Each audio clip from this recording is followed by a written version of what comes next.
ব্যবসা কিভাবে চলবে, আমার রাজনীতি কিভাবে চলবে, আমার সমাজ কিভাবে চলবে, সমাজের মধ্যে একটা সমস্যা, কোরআন হাদিসে তার কি সমাধান আছে, আমরা সেটা তালাশ করতে যাই না। একজন তার বিচার ইসলামেও আছে, আমাদের দেশের প্রচলিত সমাজ ব্যবস্থায়ও আছে।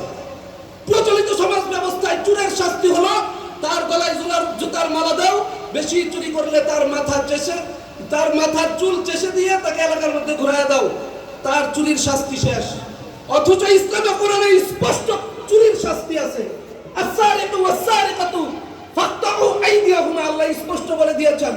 মুসলমানের দেশে মুসলমান সন্তান এই বিধান মানে না, এই বিধান বাস্তবায়নের জন্য কোনো প্রচেষ্টাও করে না।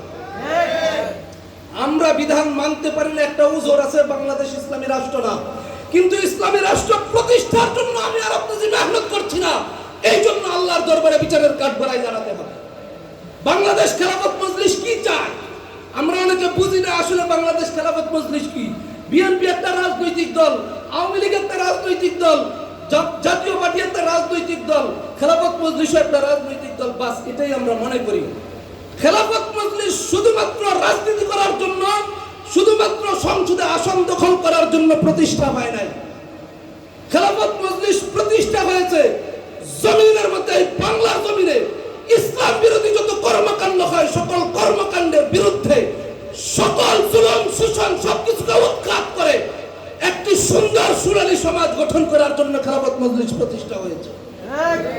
আমাদেরকে বুঝতে হবে, আমরা শুধুমাত্র খেলাফত মজলিসের একজন কর্মী নাম লেখাইলাম এভাবেই না।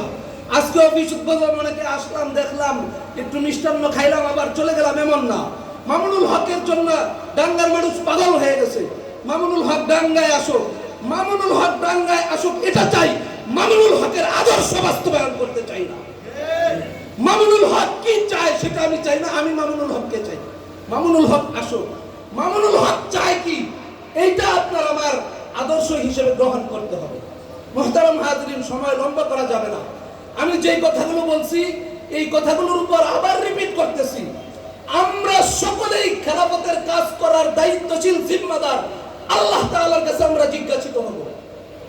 আমি ব্যবসা করব, বাণিজ্য করব, আমি দুনিয়াতে চলার জন্য যা আছে সবকিছু করব, কিন্তু খেলাফত প্রতিষ্ঠার এই মেহনত যদি আমি না করে যাই, প্রত্যেকটা মানুষের উপর 3 বেলা খাওয়া যেমন জরুরি, বাঙালি মানুষের উপর 3 বেলা খাওয়া যেমন জরুরি, একজন বাঙালির উপর, একজন মুসলমানের উপর 5 ওয়াক্ত নামাজ যেমন জরুরি, একজন মুসলমানের উপর হজ করা যেমন জরুরি, একজন মুসলমানের উপর যাকাত দেওয়া যেমন জরুরি, খেলাফত প্রতিষ্ঠার মেহনত করা তার সমপরিমাণ জরুরি। কথা ঠিক না বেঠিক? আমরা আসলে বুঝি না, আমাদের বুঝের কমতি। এই জন্য আজকে আমি সকলের কাছে দাওয়াত দিতেছি। টাঙ্গা অফিস উদ্বোধন হয়েছে, এই অফিস আজকে উদ্বোধন হওয়ার পরে শাটার নামবে, আর এই শাটার যাতে না খুলে। কথা ঠিক আছে নাকি? এই শাটার খুলবে দৈনিক, এই শাটার দৈনিক খুলুক। আপনারা চান ফেরেশতারা এসে খুলবেন, আপনারা খুলবেন? আপনারা খুলতে রাজি না, ফেরেশতারা খুলুক। এই অফিস দৈনিক খোলা হবে, এই অফিসে খেলাফতের কাজ হবে। বাংলার মানুষ বাঁচতে চায়, বাংলার মানুষ মুক্তি চায়, বাংলার মানুষ বাঁচতে চায় আর মুক্তি চায় কার কাছে? ডক্টর ইউনূসের কাছে। বলে এইবার যে আসছে খুব মানে একেবারে দেশের জন্য পারফেক্ট একজন সরকার আসছে, কসু আসছে, কসু ইসলামের জন্য অনেক বড় ক্ষতি করছে। কথা ঠিক না বেঠিক? এই যে আমার আগে একজন বলছেন, মাওলানা শামীম, জুলাই ঘোষণাপত্র পাঠ করা হয়েছে, বাংলাদেশে কওমি মাদ্রাসার আলেম ওলামাদের কোনো অবদান নাই।